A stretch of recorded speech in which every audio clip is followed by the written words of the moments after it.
Inteligencia emocional. Bueno, este es un taller que lo haré exclusivamente para Matercell, pero bueno, es una temática que trabajo mucho con mujeres y hombres, pero por sobre todo con mujeres que son madres profesionales, ¿no? Para poder encontrar la mejor versión de una misma. Porque bueno, me imagino que todas ustedes son madres y saben perfectamente que una vez que una queda embarazada y tiene a sus hijos, atraviesa una crisis que es una crisis vital, ¿no? Que de alguna manera pone todas nuestras partes en un signo de pregunta, ¿no? Y en los encuentros de psicoterapia, muchas veces sucede que las mujeres nos pasa, porque me incluyo, nos pasa de que nos cuesta muchísimo unir, ¿no? Esto de ser madre, ser mujer, ser esposa, ser profesional. Pero yo lo que siempre digo es tranquilas, porque es un proceso. No es algo que se va a dar de un momento al otro. Es un proceso que requiere tiempo, que requiere reflexión, conexión con uno mismo.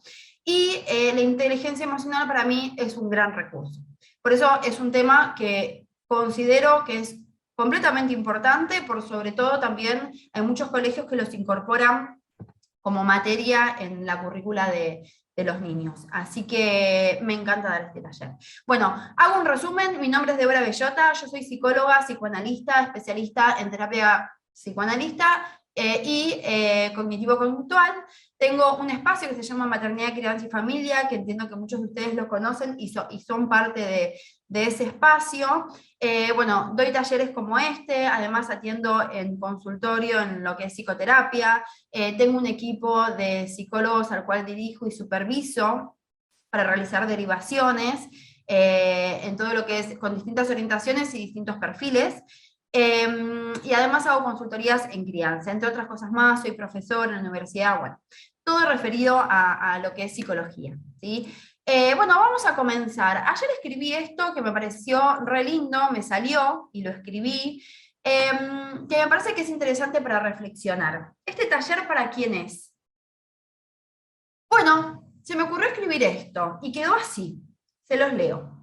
Para vos que te levantás todos los días y te mirás al espejo, o no, te decís buen día y te pones un poco de música. Para vos que a veces te levantás enojada, sufriendo por lo que te depara ese día.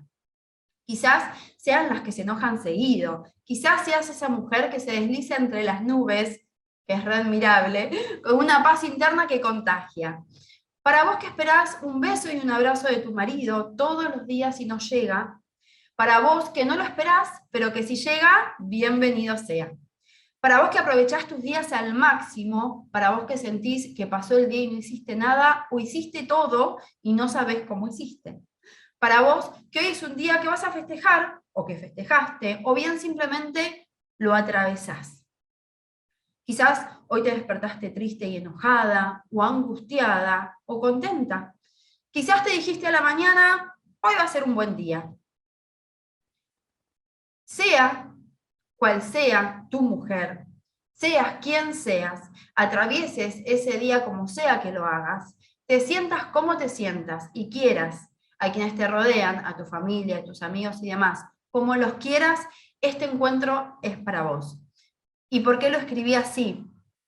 Porque me parece que es muy importante que podamos empezar este taller o este encuentro o esta charla pensando en que cada una de ustedes es única y cada una atraviesa la maternidad de manera única, la vida de manera única, y cada una de ustedes arrastra una infancia única. Y somos todo eso que vivimos. Cada psiquismo de ustedes es único, no es parecido al otro. Pueden haber semejanzas, diferencias, cosas que comparten. Todas sentimos angustia, dolor, tristeza, felicidad, pero el modo en que vivenciamos esa angustia, esa tristeza, esa felicidad, esa alegría es distinta. Por eso la angustia es angustia, pero yo siento la angustia de una manera y cada uno de ustedes la siente de distinta manera, porque realmente, desde lo científico, digo, hablando científicamente, cada psiquismo es único, ¿sí? Entonces, podemos compartir un montón de cosas, pero es importante saber que cada personita en este mundo tiene huellas en su psiquismo que generan una persona única, ¿sí? Saber esto nos permite frenar y no juzgar.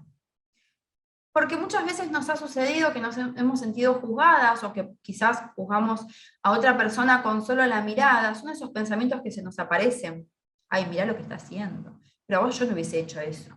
Ay, pero pobre chico, mirá cómo le pegó. Mirá cómo le dijo, mirá cómo le respondió. Aparecen, porque bueno, todos juzgamos, es normal.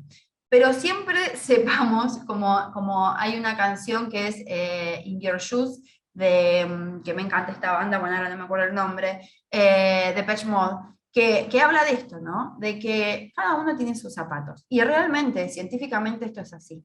Por eso escribí esto para ustedes, porque no importa quiénes son o cómo son, lo importante es que son lo que son y que se manejan en la vida como se manejan. Así que seguramente este taller o esta charla les va a pegar o llegar de manera distinta a cada uno de ustedes. ¿Por qué les digo que tomen un papel y un papel en blanco, ¿sí? Y una lapicera? Porque este taller más que nada es ejercicio, ¿sí?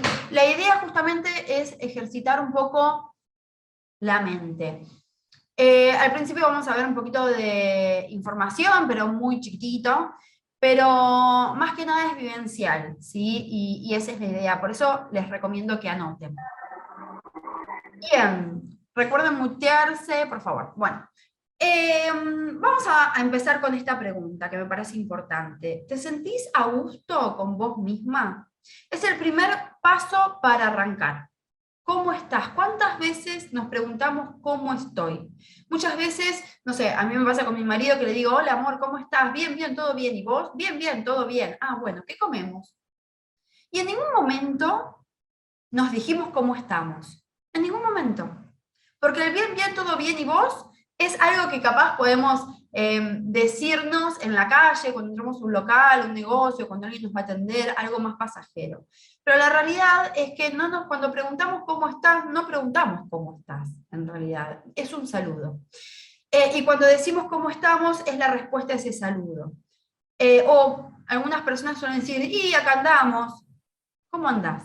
¿Acá andamos? ¿Que vas andando? Digo, siempre detrás de esa pregunta hay mucho más que responder, pero nunca frenamos. Entonces las invito a preguntarse cómo están y que escriban. Las 2, 3 primeras palabras que les surjan. ¿Cómo estoy? Yo estoy tranquila, estoy contenta de estar acá y estoy expectante.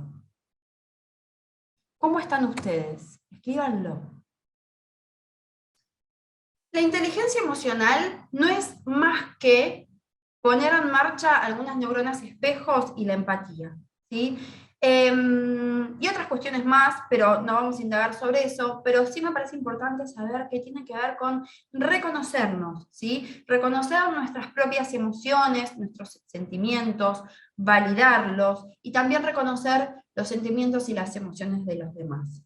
Es algo así como la empatía, no exactamente, pero sí la empatía es parte de lo que es la inteligencia emocional, y la empatía es un poco ponerse en el lugar del otro, tratar de, a través de representaciones, pensamientos, imaginación, pensar cómo podría sentirse el otro, pensar cómo podría pensar el otro, qué le podría llegar a estar pasando al otro, que nunca es una certeza. Nunca es una certeza, porque son pensamientos, le llamamos así en psicología cognitiva, le llamamos representaciones sobre representación, es decir, son pensamientos sobre lo que el otro puede sentir o pensar. Pero para saber cómo se siente o cómo piensa el otro, se lo tengo que preguntar. Es decir, tengo que contrastar mis pensamientos, mi imaginación, mis ideas, mis fantasías con la realidad. Y la realidad solo la tengo si pregunto. ¿Sí? Bien. Para entender un poquitito, la inteligencia emocional tiene que ver con las habilidades personales, cómo me manejo a mí misma, ¿sí? Y cómo manejo las relaciones que tengo en esta vida. ya sean familiares, laborales y demás, ¿sí? Hay 4 patas. Esto de Goldman, a ver, hay un montón de teorías sobre inteligencia emocional, pero es un resumen un poquito de todas las teorías, esto, ¿sí? Que es lo que a mí me parece importante para trabajar en este taller. Una de las patas es la conciencia de sí mismo, tomar conciencia de mí mismo, ¿sí? Poder reflexionar sobre mí. ¿Cómo podemos hacerlo? Abriendo preguntas, pero necesito frenar. Para preguntarme necesito frenar. Si no freno, es muy difícil preguntarme. ¿Cómo estoy? ¿Qué me pasa? ¿Qué siento? ¿Qué me pasó con esto? ¿Qué me pasa con la angustia de mi hijo? ¿Qué me pasa con la cara de mi marido que entró y yo esperaba que tenga una sonrisa y tiene una mala cara o una cara que no esperaba? ¿Qué me pasa con eso? ¿Sí? Conciencia de mí mismo. Y para tomar conciencia de mí mismo, además de reflexionar, hacer un trabajo de introspección, preguntarnos cosas, debemos aquietar a veces un poco la vorágine, ¿no? Aquietar en el sentido de meterse un poquitito para adentro, un poquitito para adentro, o mucho, como ustedes quieran, para repensarse, ¿sí?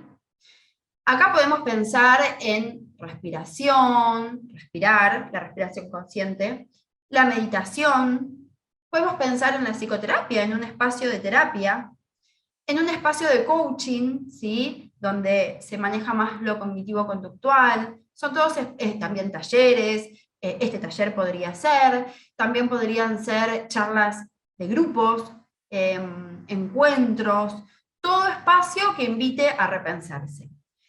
Gestionarse a uno mismo. Si yo no puedo saber si hoy estoy contenta, no puedo gestionar esa emoción, porque yo hoy puedo estar recontenta. Y que esa emoción de estar contenta, feliz, alegre, exacerbarla a un punto de exaltación, ¿sí? Y no controlar, no gestionar esa emoción, ahora lo vamos a ver.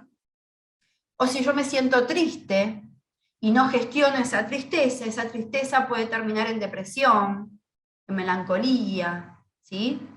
Por otro lado, la otra pata es la empatía, que lo hablábamos recién, que lo expliqué anteriormente, y por otro lado, manejar bien las relaciones. Manejar bien las relaciones es acorde a mi bienestar, a lo que yo necesito, ¿sí? Y eso, por supuesto, que se aprende, se reaprende. Entonces, ¿cuáles son las emociones? Yo lo que siempre digo, que me parece que es importante saber, es que las emociones están bien sentirlas, no las podemos controlar. Las voy a nombrar y quiero que solamente que cierren sus ojos, no miren, yo solamente voy a nombrar las emociones y ustedes solamente escriban las emociones con las que sienten alguna vibra, algo que les llame, algo, dice, esta emoción me remite a, la noto, ¿sí? Cerramos los ojos, las voy a empezar a nombrar.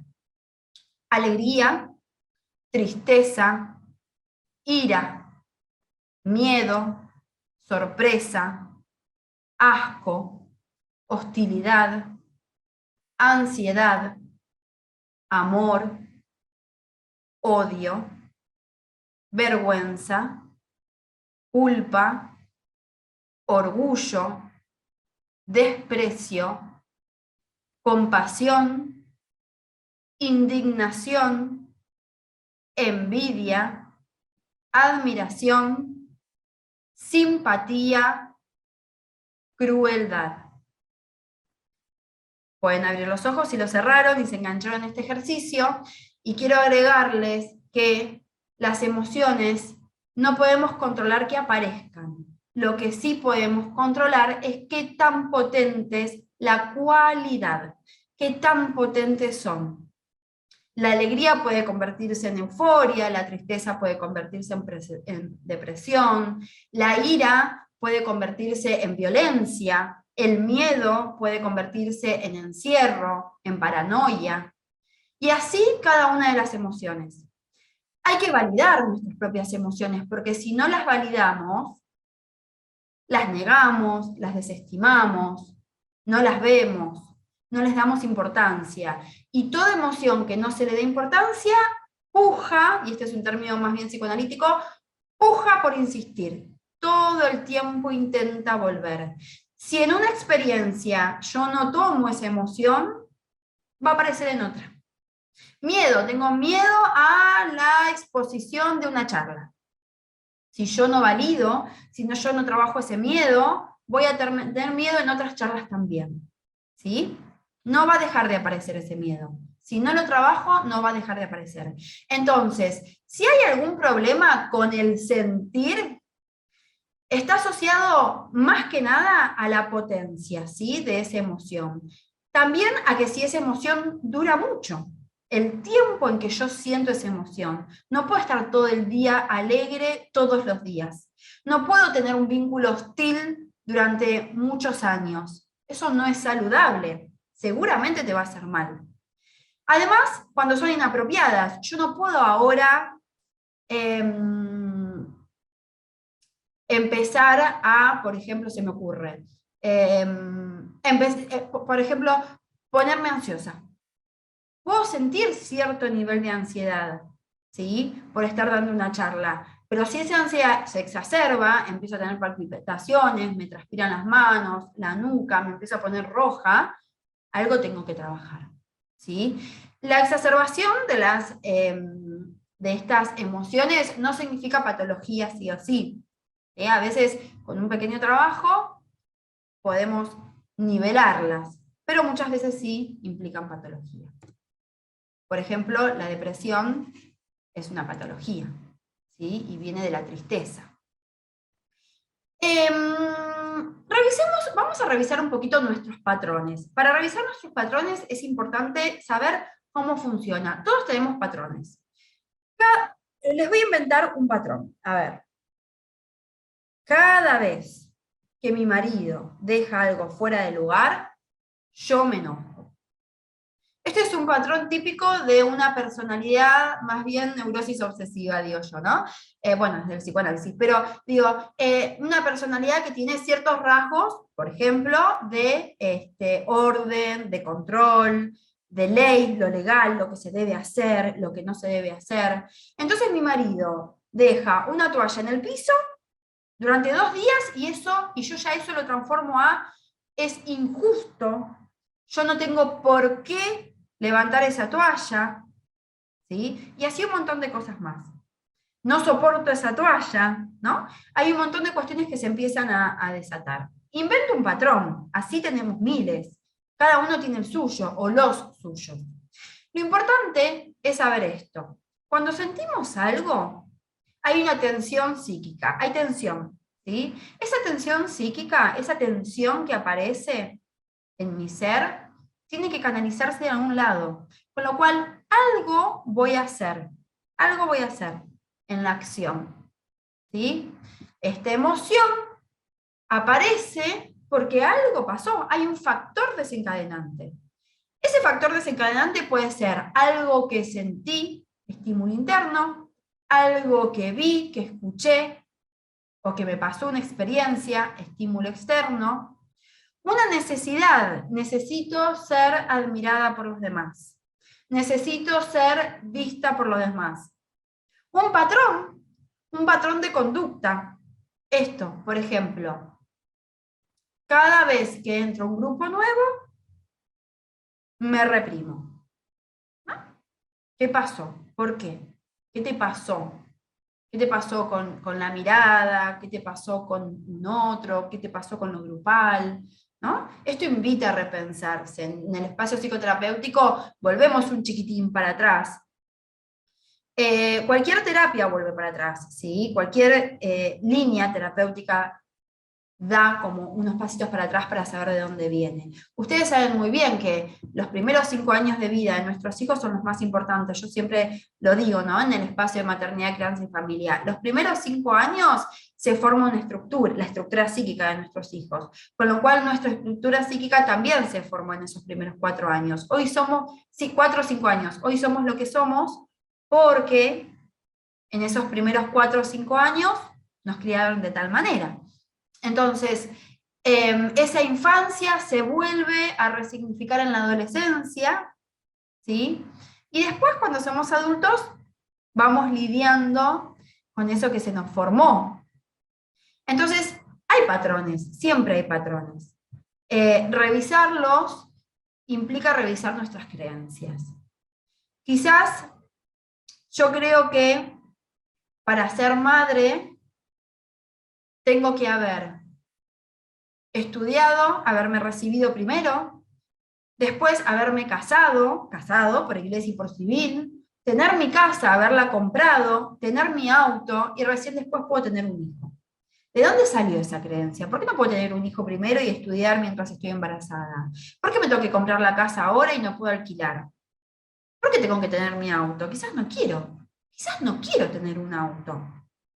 ¿Por qué me quiero recibir de una carrera? Capaz no tengo ganas de estudiar, quiero hacer cursos y tener mi propio proyecto, no quiero tener un título académico.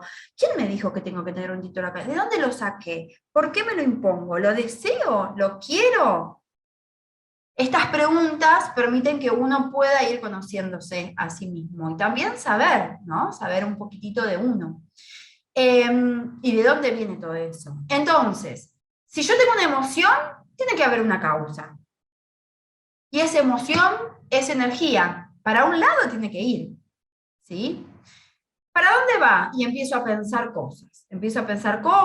Puedo pensar, no sé, cosas negativas, cosas positivas. Puedo pensar cosas que me hacen daño, cosas que me impulsan hacia adelante. Por ejemplo, puedo tener miedo. Voy a poner un ejemplo. Me recibo de psicóloga hace muchísimos años atrás, tengo mi primer paciente. Tengo miedo, tengo ansiedad.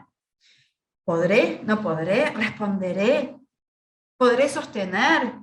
¿Podré poner en práctica toda mi teoría? Ay, tengo dos tipos de pensamientos ahí. Vamos a pensar en lo positivo. Por supuesto, Débora, que vas a poder. ¿Cómo no vas a poder? Si estudiaste para esto, te gusta, y quédate tranquila. Si no podés, podrás en la segunda sesión o en la tercera sesión. Y después vas a ir adquiriendo práctica. Dale para adelante. Otro patrón de pensamiento podría ser un pensamiento negativo y no te sacabas buenas notas. Siempre te costó psicología. Aparte, vos tenés problemas en la exposición. ¿Cómo vas a hacer? ¿No se te Guarda la ocurre masa. algo? Ay, ¿me escuchan? ¿Podemos mutear? Y si no se te ocurre qué responder, y entonces eso puede generarme más ansiedad todavía, y ahí puedo generar todo un ciclo vicioso, un patrón, un ciclo vicioso de generar más ansiedad, más temor, y capaz eso se manifiesta en una acción. Aprieto el zoom, abro la pantalla y tengo a la paciente del otro lado y no sé qué, ni hola puedo decir. Me taré, me frené. Bueno, muchas veces las cosas que nos pasan son cosas que están relacionadas con nuestra infancia. Diría que el 99,9%. Entonces está bueno revisar nuestros patrones. Ahora, esto que veníamos viendo antes es un patrón más bien, como un modelo más bien primitivo. Así, como lo vemos, funcionan nuestros hijos antes de cumplir el quinto año de vida, porque al quinto año de vida baja la barrera de la represión. Esperen que escribieron, hola, buenas tardes, me encantó la reflexión. Bueno, me alegro, quería saber si me estaban escuchando, porque capaz que no me escuchan y yo ni me entero. Bueno, este es un patrón, este es un modo de funcionamiento, causa, emoción, reacción, más bien infantil. Entonces, por ejemplo, mi hijo revolvió el juguete porque se frustró, porque no era el juguete que él quería. ¿Sí? Acá tenemos reacción, emoción, causa, causa, emoción, reacción. ¿Qué es lo que no pudo hacer mi hijo? Porque todavía no tiene más de 5 años. No pudo usar el cerebro racional porque todavía no está desarrollado. Entonces, ¿cómo podemos pedirle? Pensá, mi amor, pensá, autorregulate, activa tus diálogos internos, respirá. Todo eso que ellos no pueden hacer, se los enseñamos nosotros. Vení, mi amor, vení, corazón. Ya sé, vos no querías este juguete, por eso estás angustiado y te enojaste y lo revoleaste para todos lados.